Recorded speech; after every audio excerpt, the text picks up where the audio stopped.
hoje, Papo do Bem, Canal do Bem, numa paróquia. Paróquia localizada no Parque Guanabara, na cidade de Londrina. É a paróquia São Vicente de Paula. E nós vamos conversar com o pároco, Padre José Rafael Solano Duran. Padre, tudo bem? Vânia, tudo bem? Que alegria tão grande estar aqui com vocês. Um momento de graça através dessa expressão, Canal do Bem, hein? É um presente de Deus. E nós sabemos também que o Padre Rafael, ele atua como consultor da CNBB no setor específico direcionado às famílias.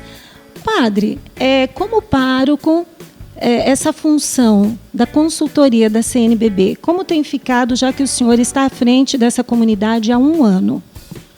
Vânia, tem sido uma experiência bastante exigente, tanto quando Dom Orlando, que era o nosso arcebispo, me convidou a trabalhar sendo ele presidente, como agora que Dom Petrini gentilmente também me pediu essa colaboração. A minha colaboração é mínima porque é para assuntos consultivos. Então, quando o grupo de Brasília precisa de um grupo que ajude a consultar ou ajude a estudar, ele convoca. Somos 5 consultores. Então, cada um tem um campo específico. Como a minha área está na moral sexual, sempre me chamaram para trabalhar essa parte da sexualidade especificamente relacionada ou ao desenvolvimento da pessoa, que é o meu campo específico particular, ou às situações que poderíamos chamar extemporâneas. Por exemplo, o que nós estamos vivendo hoje na ideologia de gênero. Aquilo que nós temos que enfrentar sobre os famosos 3 pais da criança. Aquele desenvolvimento intrauterino quando se utiliza a expressão barriga de aluguel, uma expressão bastante infeliz. Então, todos esses campos e todo esse ambiente pertence ao meu grupo. Nos reunimos 2 vezes todos juntos por ano e constantemente hoje nos comunicamos através dos meios de comunicação interna das redes sociais para poder fazer textos e estar a par dessa situação. E como o senhor mencionou aí a questão da família, da sexualidade, nós temos aqui em mãos um lançamento feito, aí pela Canção Nova. O Padre Rafael Solano escreveu Família, Novo Sinal dos Tempos.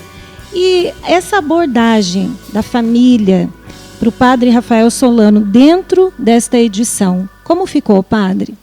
Este foi o resultado do pós-doutorado, mas especialmente de 10 anos acompanhando a família, primeiro como assessor arquidiocesano e depois envolvido a nível nacional na CNBB. Uma coisa que para mim está clara é que nós não temos suficiente certeza de se todos os interlocutores sabem o que significa família. Ao meu ver, não. Nós sabemos o que significa um grupo social, um grupo de indivíduos e até de pessoas, mas o termo família como tal é bastante desconhecido e muito mal interpretado. Então, ao longo deste livro, eu faço um estudo com 3 autores que acompanham esta pesquisa desde 50 anos atrás, quando o Concílio Vaticano II afirmou grandemente e, sobretudo, quando em peso todos os padres do concílio decidiram chamar a família da humanidade. Pela primeira vez, a Igreja Católica pronunciava no seu magistério o termo família humana e colocou uma vírgula com essa expressão, novo sinal dos tempos. E eu vejo que o senhor utilizou então como título para esta obra. E eu sei que também no contexto deste livro, o senhor aborda a questão da sexualidade. Padre, hoje em dia nós sabemos, o senhor ainda mencionou há poucos instantes, que a sexualidade, por muitas pessoas, principalmente os jovens, tem sido vista às vezes até como algo pejorativo. O que o senhor poderia falar para os nossos, digamos assim, jovens, principalmente, que nos acompanham agora pelo Canal do Bem, sobre essa questão? Nós temos que correr 3 grandes riscos. Grandes. Primeiro, a formação da sexualidade nasce do conceito do corpo. Nós temos uma péssima compreensão da nossa corporeidade. Então, Nós teríamos que trabalhar com os adolescentes aquilo que João Paulo II trabalhou tão bem durante 3 anos completos e consecutivos nas suas catequeses: a teologia do corpo. Eu não sou dono do meu corpo. Eu não sou aquele que tem o meu corpo, mas também o corpo não me tem a mim como propriedade, hein? Nós teremos que fazer um estudo bem aprofundado com os adolescentes sobre o sentido da corporeidade, porque eu percebo que muitos adolescentes que hoje vivem o drama da sexualidade, vivem esse drama porque não aceitam o seu corpo. Não é que não se aceitem eles, não aceitam a sua forma de agir, não aceitam o seu fenótipo, quer dizer, aqueles que somos assim um pouquinho mais gordinhos ou aqueles que são muito mais magrinhos. Então você sempre está procurando um modelo corpóreo fora de você. Esse é um primeiro problema. Segundo risco que nós temos na frente são as relações pré-matrimoniais. Hoje não utilizo mais esse termo, o digo porque sei que os ouvintes e quem está participando do programa e você mesma já tem um conhecimento de relação pré-matrimonial. Hoje se fala de relações sexualmente responsáveis. Então, uma pessoa com 14 anos que inicia a sua sexualidade na escola, por exemplo, imagine quando essa pessoa chegue aos 20 anos, qual é a sua memória sexual e afetiva daquele momento que para ele era um momento completamente difícil de compreender. Então, quando essa história sexual volta, o jovem, o adolescente e nós adultos temos que voltar a essa origem. E o terceiro grande risco, que para mim é o mais difícil de todos, é a formação transparente. Eu estou dizendo em todos os meus encontros, palestras, nas homilias, não permita que seu filho e sua filha iniciem a formação sexual depois dos 5 anos de idade. A formação sexual inicia no ventre. No primeiro momento em que a mãe e o pai acolhem a criança, nós temos que aprender a educar o nosso coração para poder educar na sexualidade. Toda essa quantidade de tabus, toda essa quantidade de situações difíceis que as pessoas vivem a nível da sexualidade vem do passado, não vem de 15 minutos atrás. Então, no livro, eu tento colocar em primeiro lugar a primazia do amor. E dentro desse amor, a corporeidade, a sexualidade vivida no afeto e a terceira grande, para mim é a grande empreitada. Você não pode permitir que sua filha, seu filho, seja formado pela internet. Nem muito menos em conversas desnecessárias.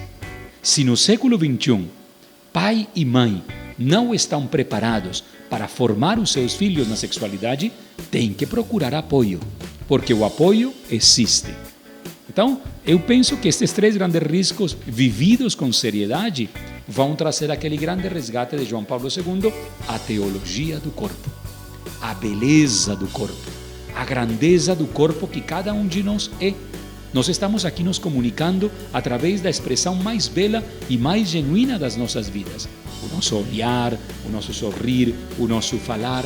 Mesmo para uma pessoa que nós chamamos de deficiente, a beleza do seu corpo tem que ser reconhecida, porque é no corpo que está o Espírito do Senhor. Essa é a nossa teologia cristã. E nós temos que desenvolver esse papel precisamente para podermos chegar a um verdadeiro ponto de encontro com uma sociedade que não acredita mais que o corpo seja templo do Espírito, não?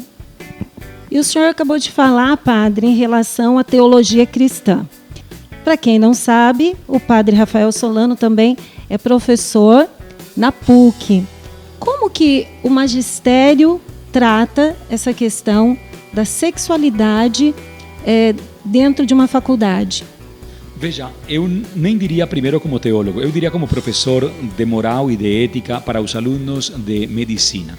Os meus alunos de medicina são o melhor termômetro que eu tenho, porque eles são jovens que estão no mundo.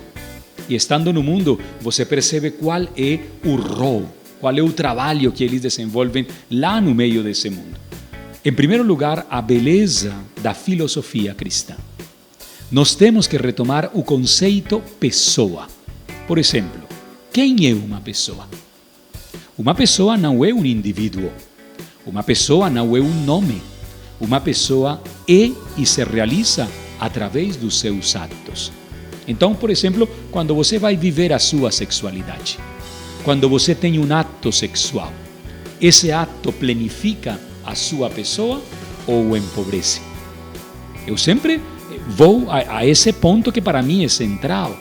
Nós não podemos perder de vista que levamos uma caminhada filosófica belíssima. Depois vem a tradição.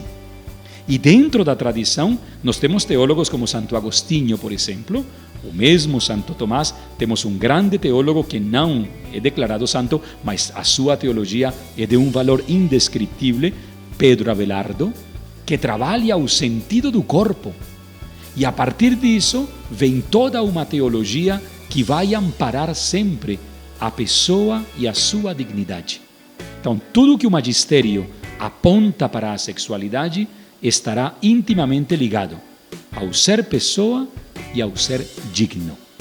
Se uma vida sexual não dignifica a pessoa não pode ser mais do que redimida de novo para que encontre esse caminho, porque senão será sempre utilizada. E penso eu que um grande problema que nós enfrentamos no Brasil, enfrentamos em todo o mundo, mas no Brasil, falando do nosso país, a sociedade pansexualista. Tudo se transformou em sexo e em produto de sexo. Onde fica a pessoa? Onde fica Rafael? Onde fica Vânia Cristina? Onde fica você, Pedro, João, Maria? Onde fica? Padre, família, novo sinal dos tempos. O senhor acabou de dizer que a família precisa se apoiar, principalmente os pais, para poderem instruir os seus filhos. Como o senhor enxerga essa questão, até mesmo da homossexualidade nos dias de hoje, principalmente evidenciando aquilo que o senhor disse, a questão das redes sociais, porque traz muita informação e nem todas as informações são positivas ou corretas. Eu estou muito preocupado, mas não adianta preocupar-se, a gente tem que agir e atuar, né? A minha preocupação é que no século XXI, há 15 anos de ter iniciado este novo século, se fala muito em homossexualismo e homossexualidade, mas não se fala quase nada em pseudo-homossexualismo. E eu penso que a sociedade na qual estamos, no ambiente humano que estamos vivendo, existe muito mais um pseudo-homossexualismo comportamental e caracteriológico de uma sociedade que ainda não descobriu o eixo da sua sexualidade. Então nós declaramos: homem e mulher, Deus os criou. Se unirá o homem à sua mulher para os dois serem uma carne. Mas nessa expressão, ser uma só carne, há o peso, não de uma vida sexual qualquer, há o peso da vida, como acabo de dizer anteriormente, de uma pessoa que está a caminho de desenvolver o mais belo que ele possui, que é a sua sexualidade. Porque tudo em nós fala de sexualidade. Isso não é uma atitude obsessiva, nem muito menos compulsiva. Então, quando um pai de família e uma mãe de família praticamente como que velam para o seu filho essa formação, estão criando atitudes pseudo-homossexuais, heterossexuais e muitas vezes comportamentais. Para mim, nós não temos hoje a suficiente contundência formativa, nem dos pais, nem dos adolescentes, nem dos adultos. Então, o que fazemos? Criamos o escândalo. Porque é muito mais fácil tratar as coisas desde o escândalo que desde a sua essência. Então é mais fácil dizer, ali um casal está se beijando, são duas meninas, são dois rapazes.